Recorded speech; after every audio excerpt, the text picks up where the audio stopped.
안녕하십니까. 하준호의 리더십 팁입니다. 오늘은 28번째 강의로서 중간 지도자가 해야 할 리더십 행동에 대해서 이야기를 해보고자 합니다.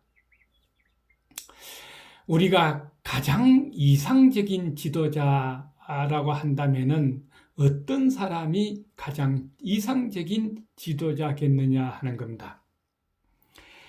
옛날 양자거라는 사람이 노자에게 물었습니다. 민첩하고 가감한 행동력과 투철한 통찰력을 두루 갖추고 있으며 끊임없이 도를 배우는 사람이 있다면 이런 사람이 가장 이상적인 지도자가 아닐까요? 하고 질문을 하니까 노자는 고개를 잘래잘래 흔들면서 이렇게 이야기를 했습니다. 그렇지 않다네. 그런 사람은 기껏해야 말단 관리자밖에 될 수 없다네.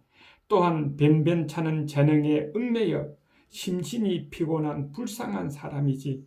게다가 그런 재능이 있어봐야 오히려 피해를 본다네.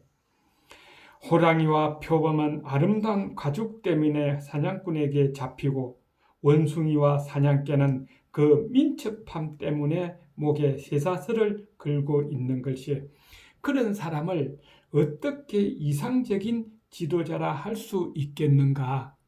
똑똑하다고 모두가 다 지도자가 되는 것은 아닐시 안 그런가? 하고 이야기를 했습니다. 무엇을 의미하느냐? 머리가 좋고 아무리 재능이 뛰어나더라도 인간관계가 좋지 않으면은 리더가 될 수가 없다. 지도자가 될 수 없다 하는 것을 이야기했습니다. 그리고 또 노자는 이런 이야기를 했죠. 뛰어난 지도자는 함부로 무력을 휘두르지 않으며 싸움에 능한 사람은 감정적으로 행동하지 않는다. 이기는 데 맹수는 힘으로 싸우지 않으며 사람을 다루는 데 능한 사람은 겸손한 자세를 취한다. 무엇을 의미하느냐? 머리보다는 인격, 마음이 더 중요하다 하는 것을 이야기했지 않느냐 합니다. 또 아인슈타인은 이런 이야기를 했습니다. 지능을 우리의 신으로 받드는 일이 없도록 주의하십시오. 지능에는 강한 근육이 있지만 인격은 없습니다. 그것은 우리에게 봉사할 뿐이지 우리를 이끌어갈 수는 없습니다. 하고 이야기했습니다. 능력이 뛰어나다는 사람을 최고로 치지 말아라 하는 것과 같은 말 아닐까요?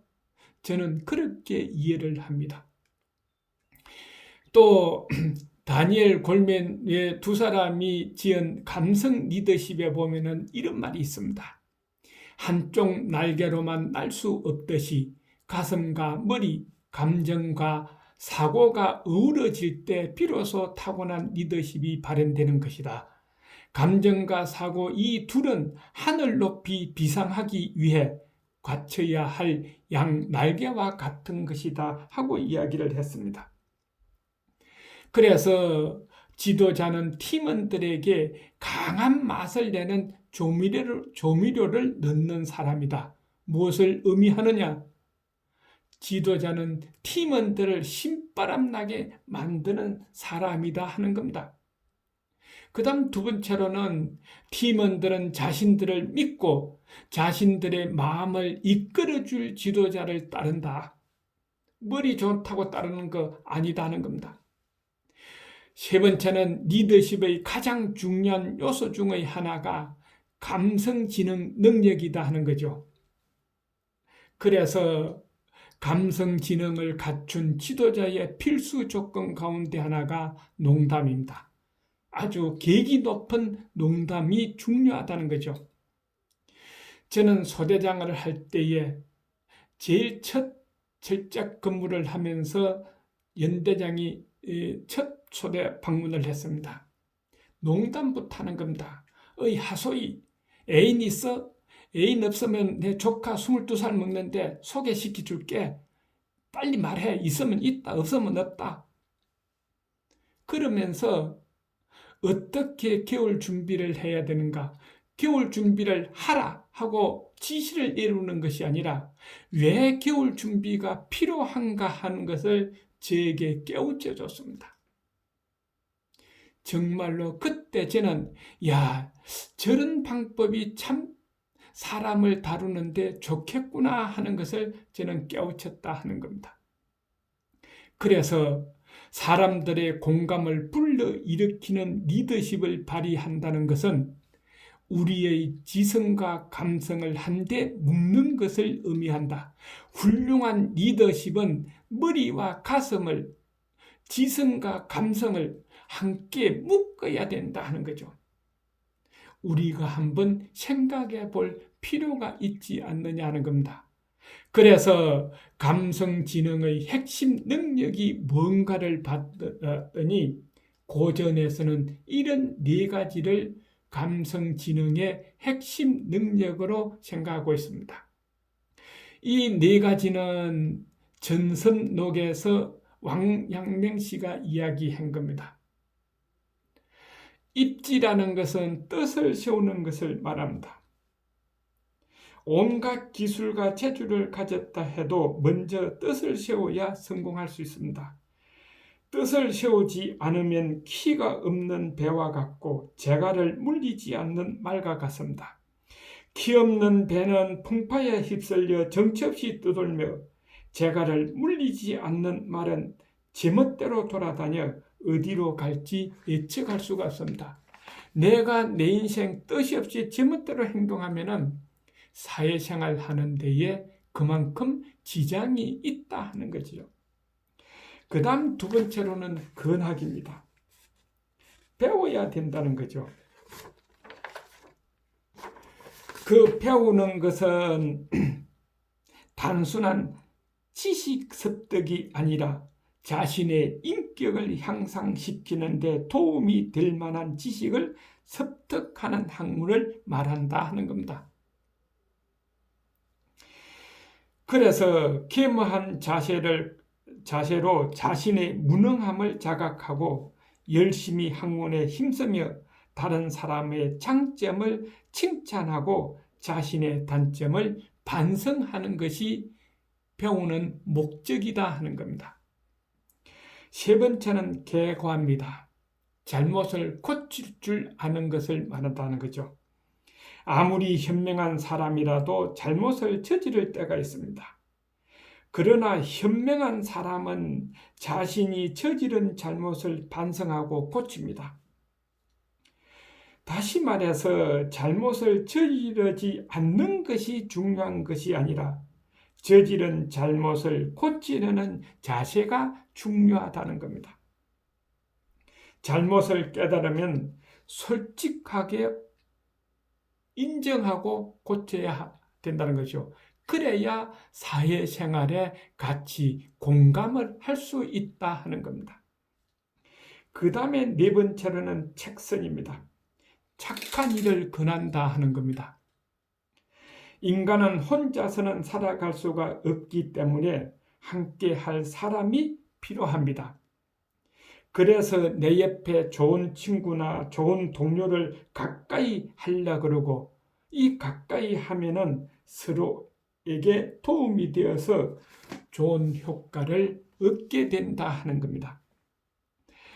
그래서 그때에 그런 좋은 동료나 친구가 되기 위해서 그 친구나 동료에게 나쁜 점이 있으면은 나서서 충고해 주어야 한다 하는 것이 책선입니다.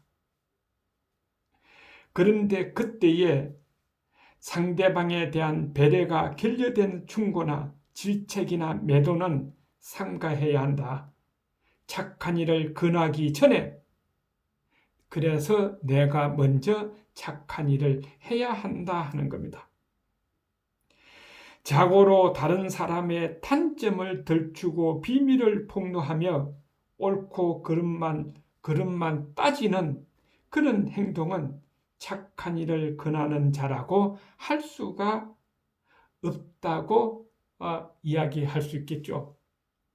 그래서 입지, 권학, 개과, 책서는 자기 인격을 형성해서 사회생활할 때에 여러 사람과 같이 공감 능력을 기르는 것을 고전에서 감성지능의 핵심 능력이라고 하지 않느냐 하는 겁니다. 그 다음에 이제 요즘 현대에 와서는 다니엘 골맨이 아까 전 그 감성 리더십에 보면은 이런 네 가지를 표출을 해놨습니다.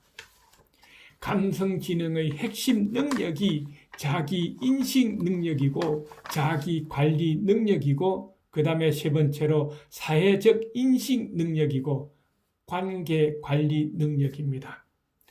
이것은 자기가 스스로 자기 자신을 다스려서 사회생활을 하는데 공감 능력을 향상해야 된다는 거죠.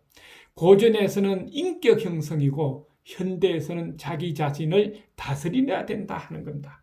자기 자신부터 다스려야 된다 하는 거죠.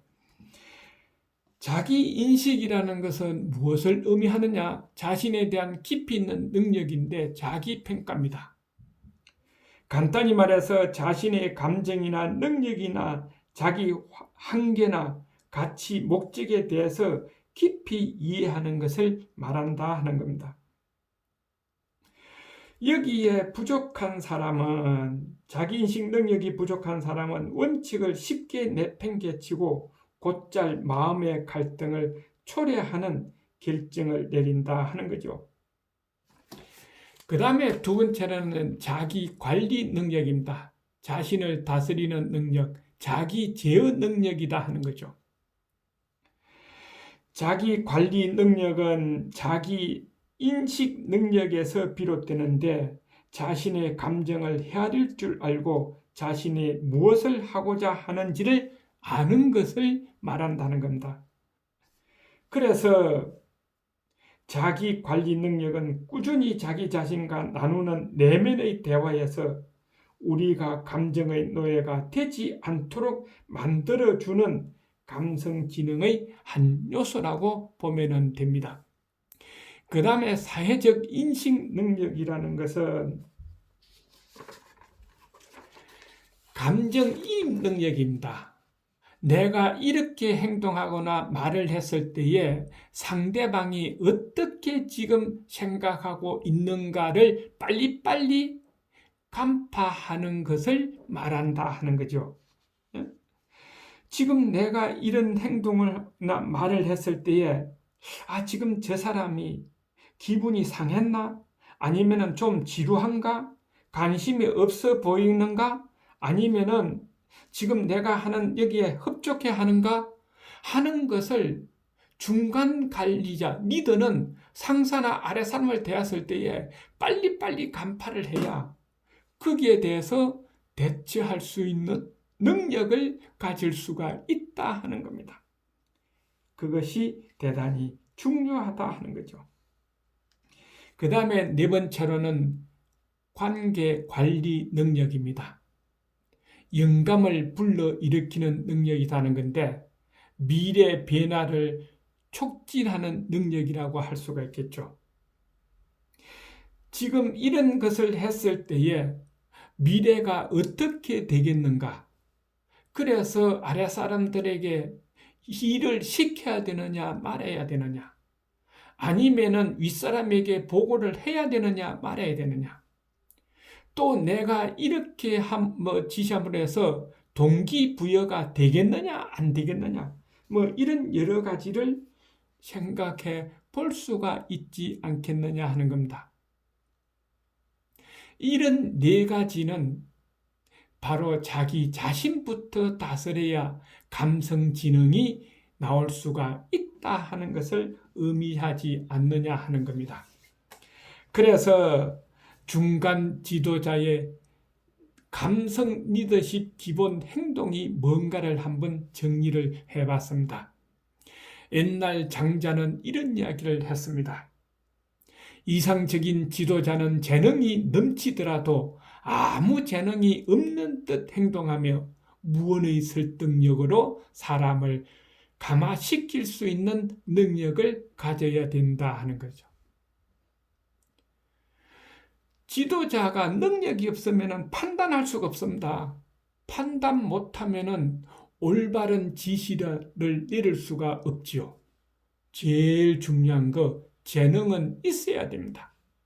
그런데 그 재능을 다른 사람 앞에서 뽐내고 다른 사람을 무시하고 받아들이지 않으면 그것은 지도자가 아니다 하는 거죠. 노자가 한 이야기하고 같은 맥락이 아닌가 생각을 합니다. 그래서 중요한 거는 충분 조건과 필요 조건인데, 필요 조건은 지식을 말하는 겁니다. 충분 조건은 그 지식을 좀 더 빛내게 할 수 있는 감성을 말한다는 거죠. 사람은 하루 생활 중에서 어느 누구든지 사람을 만나는 것이 하루 생활입니다. 전화를 걸든 직접 만나든 어디 가서 운동을 같이 하든 그때에 하루 생활 중에서 80%는 가슴을 사용하고 감성을 사용하고 20%는 머리를 사용하라, 지식을 사용하라 그 말입니다. 그래야 성공한다 하는 거죠. 그 다음에 두 번째로는 조직에서 어떤 목표를 달성할 때에 좀 빨리 달성하고 초과 달성하고 싶으면은 내가 리더십 발휘를 과정에다가 80% 집중을 하고 20%는 목표가 달성했을 때에 책임질 것이 있으면은 리더가 책임을 지는 거고 책임은 리더한테 있다는 거죠. 그 다음에 상을 줄 것이 있으면은 아래 사람들에게 공평하게 상을 주는 것을 20%만 하면 된다 하는 겁니다. 100% 중에서 8대 2를 쓰라 하는 거죠.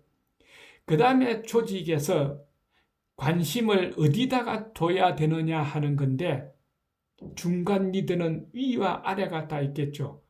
밑에 팀원을 관찰해서 무엇을 지원해 줘야 되는가에 80% 업무 시간을 보내고 나머지 20%는 업무에 대해서 상사 보좌를 해주라 된다 하는 겁니다. 그 다음에 내가 하루 근무를 하는 데에 팀원을 관찰했으면 관리를 해줘야 되겠죠. 지금 팀원들에게 뭐가 필요하겠는가? 지금 팀원들이 지금 가장 근태를 느낄 때 내가 어떻게 협력을 해줘야 되느냐? 지금 팀원들이 배가 고플 것 같다. 지금 필요할 것 같다. 내가 어떻게 해줘야 되느냐? 거기에 중점을 두는 것을 80% 하루 업무 시간에 해야 되는 거고, 업무 처리, 결제라든가 현장 파악이라든가 이런 업무에 관계되는 이는 하루 근무 시간에 20%만 하면 된다는 겁니다. 왜? 업무는 리더, 지도자가 하는 것이 아니라 아래 사람 팀원들이 다 하기 때문에 그렇다는 거죠. 그 다음에 팀원과의 대화에서는 우리는 보통 대화 기법에서 135 법칙을 준수하면 된다고 그럽니다. 1이라는 것은 아래선 사람들하고 대화를 할 때 내가 하는 말은 1분 이내로 짧게 하라는 거고, 상대방 밑에 팀원들이 이야기할 때는 3분 이상 충분히 하도록 놔둬라 하는 겁니다. 그러면은 충분히 이야기하도록 하려면은 최소 3분 정도 이야기할 때에 내가 5번 이상 고개를 끄덕거려주고 그 다음에 추임새를 넣어줘야 된다는 거죠. 그래, 너 말이 맞다. 야, 그때 너 기분 좋았겠네. 그때 너 참 화났겠구나. 야, 너 그때 잘 참았다. 내 같으면 주먹 하나 날라갔다. 그러니까 이런 추임새를 넣어줘야 상대방은 신바람이 나서 속에 거 다 나온다는 겁니다. 그래서 듣는 데에 중점을 둬야 된다는 거죠. 그래서 하루 조직의 분위기는 80%는 밑에 팀원들이 신바람 나도록 만들어주고 20%는 긴장감이 가도록 해라. 그 긴장감은 술취다 하는 겁니다. 신바람은 덕질하면은 긴장감은 술취다는 거죠. 술이라는 것은 뭐냐? 법을 위반하지 않기 위해서 또 정신 나태된 것을 없애기 위해서 사전에 어떤 전략으로 자기가 내 보이는 것을 술이라고 그런다는 거죠. 이런 것이 리더가 해야 할 행동이다 하는 겁니다. 자, 그래서 두펄이라는 전 PNG 회장은 사원들의 사람의 중요성을 이렇게 이야기했습니다. 돈, 건물, 브랜드는 남겨두고 직원들을 데리고 간다면 우리는 곧 망할 것이다. 그러나 모든 것을 가지고 간다 해도 직원들을 남겨둔다면 우리는 10년 안에 다시 일어설 것이다 하고 이야기를 했습니다. 그래서 21세기 가장 중요한 것은 리더십 도구가 감성지능이다. 21세기 위대한 리더십의 도구는 감성지능이라는 겁니다. 매끄러운 유머 구사 능력이야말로 최고의 리더십을 발휘하기 위한 열쇠이고 또 공감을 불러일으키는 감성지능을 갖춘 지도자만이 위대한 리더십을 발휘할 수 있다는 겁니다. 복잡한 21세기에 훌륭한 지도자가 되는 길은 여러 갈래이지만 훌륭한 지도자일수록 감성지능 능력 같은 남다르면서도 독특한 스타일의 리더십 능력을 갖고 있다는 것을 명심해야 된다. 그래서 우리도 21세기 훌륭한 지도자가 되려면 감성지능을 지식지능보다도 더 많이 활용할 수 있는 리더가 되어야 되지 않겠느냐 하는 겁니다. 오늘은 여기에서 끝내겠습니다. 리더십 TV였습니다. 수고하셨습니다. 다음 또 뵙겠습니다. 안녕히 계십시오.